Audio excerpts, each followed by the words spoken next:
I was 18 years old when I got married. I belonged to a very conservative family, a Baloch family, where good daughters never say no to their parents. My father wanted me to get married, and all I said was, if that makes you happy, I'll say yes. And of course, it was never a happy marriage. Just about after 2 years of getting married, about 9 years ago, I met a car accident. Somehow my husband fell asleep and the car fell in the ditch. He managed to jump out, saved himself. I'm happy for him. But I stayed inside the car and I sustained a lot of injuries. The list is a bit long. Radius ulna of my right arm were fractured. The wrist was fractured. Shoulder bone and collarbone were fractured. My whole rib cage got fractured. But that injury that changed me and my life completely was the spine injury. Many people came to rescue. They gave me CPR. They dragged me out of the car. And while they were dragging me out, I got the complete transection of my spinal cord. Those 2.5 months in the hospital were dreadful. I was at the verge of despair. One day, doctor came to me and he said, well, I heard that you wanted to be an artist, but you ended up being a housewife. I have a bad news for you. You won't be able to paint again. Next day, doctor came to me and said, your spine injury is so bad, you won't be able to walk again. I took a deep breath and I said, it's all right.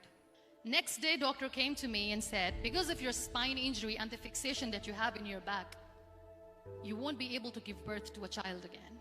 That day, I was devastated. I started to question my existence. Why am I even alive? So what kept me going was, one day I asked my brothers, I know I have a deformed hand, but I'm tired of looking at these white walls in the hospital and wearing these white scrubs. Bring me some colors, bring me some small canvas. I want to paint. So the very first painting I made was on my deathbed, where I painted for the very first time. What an amazing therapy it was. Without uttering a single word, I could paint my heart out. I could share my story. People used to come and say, what lovely painting, so much color. Nobody could see the grief in it. Only I could. And that day I decided that I'm going to live life for myself. I am not going to be that perfect person for someone. I am just going to take this moment and I will make it perfect for myself. That I'm going to fight my fears. So I wrote down one by one all those fears. And I decided that I'm going to overcome these fears one at a time. You know what was my biggest fear? Divorce. But the day I decided that this is nothing but my fear, I liberated myself by setting him free. And I made myself emotionally so strong that the day I got the news that he's getting married, I sent him a text that I'm so happy for you and I wish you all the best. And he knows that I pray for him today. Number 2 was, I won't be able to be a mother again. And that was quite devastating for me. But then I realized there are so many children in the world, all they want is acceptance. So there is no point of crying, just go and adopt one. And that's what I did.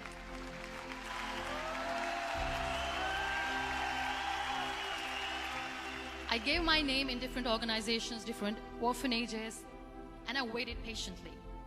2 years later, I got this call from a very small city in Pakistan. I got a call and they said, are you Muniba Mazari? There is a baby boy and would you like to adopt?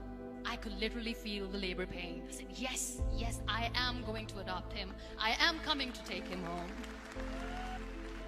And that day, I was 2 days old, and today he's 6. You know, when you end up being on the wheelchair, what's the most painful thing? People think that they will not be accepted by the people because we, in the world of perfect people, are imperfects. So I decided to appear more in public. I started to paint. I have done a lot of modeling campaigns. I decided that I'm going to join the national TV of Pakistan as an anchor person. I became the National Goodwill Ambassador for UN Women Pakistan, and now I speak for the rights of women, children. I was featured in BBC 100 Women for 2015. I'm one of the Forbes 30 under 30 for 2016. So when you accept yourself the way you are, the world recognizes you. It all starts from within. We have this amazing fantasy about life. This is how things should work. This is my plan. It should go as per my plan. If that doesn't happen, we give up.